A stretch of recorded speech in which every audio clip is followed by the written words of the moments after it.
We're here with John Besh, the New Orleans chef, a fantastic chef, multiple James Beard Award winner.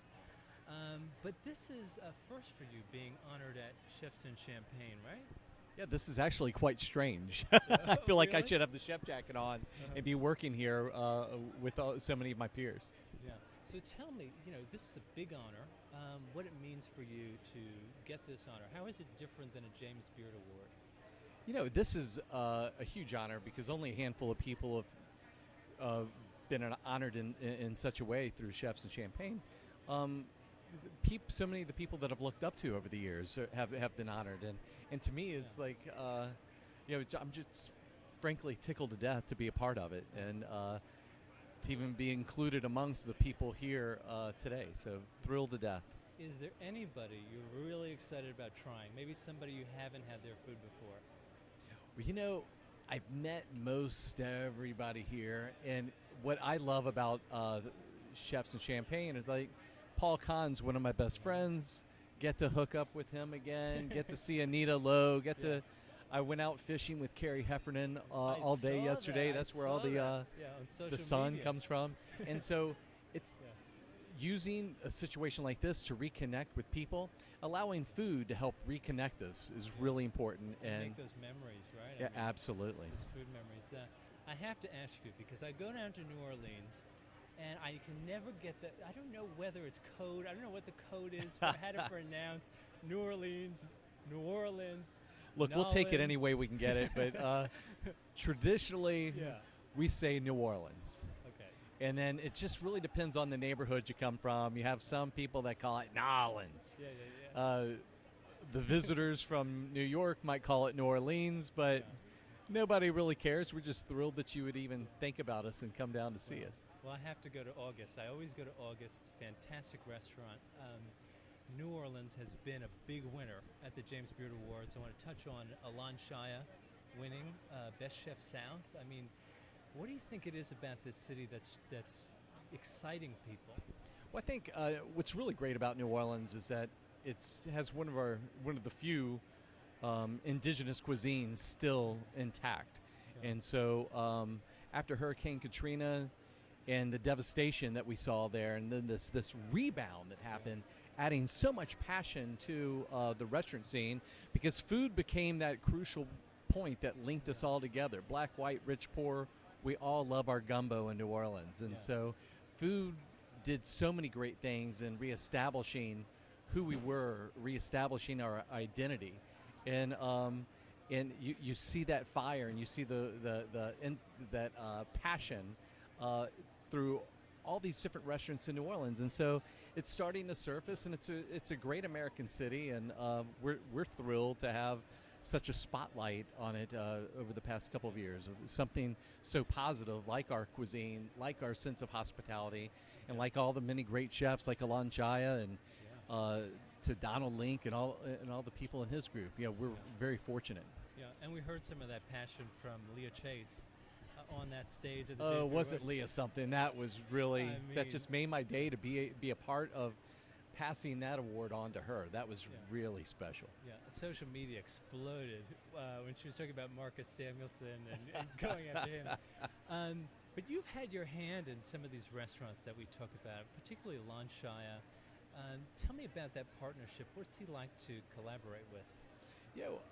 The way that we grow our business is by investing in the passionate people that have made their way up through our ranks.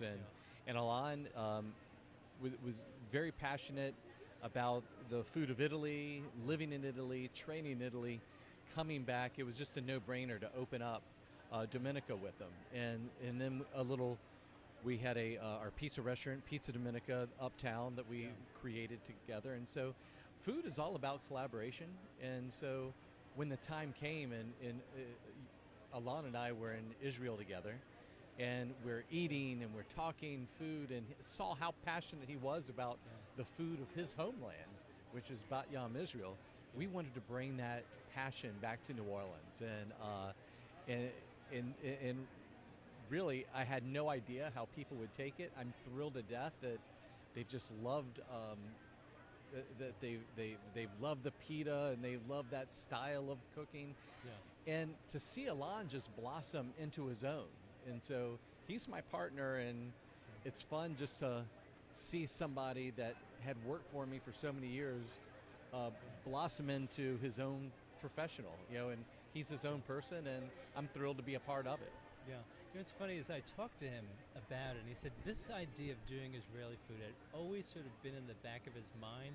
He'd been fighting it, and then finally just sort of came out with this particular restaurant. Did you think, and you touched on it a little bit, but he never thought that it was going to kick off the way that people responded to it? I mean, well, I think it also comes down to having confidence too. And he got to a point where he developed confidence in himself, and he's already won these awards, and so it wasn't about cooking for any other reason than cooking from his heart. And he's cooking the food of his mother and his grandmother and his great-grandmother. He's honoring that tradition. He's putting his spin on it, and people feel that passion, and they're drawn to it. Yeah. And it doesn't hurt that he's also a great guy. He's just a very genuine person and such a fun person to be around. Yeah. And with these restaurants that you work with, I mean, do you sort of see yourself as a leader of the South, sort of, I guess, stepping back and trying to bring that next generation of chefs through, mentor some of these people? Yeah, I see. I try to be responsible in my role. I don't see myself as like that guy, Mr. New Orleans, or anything like that.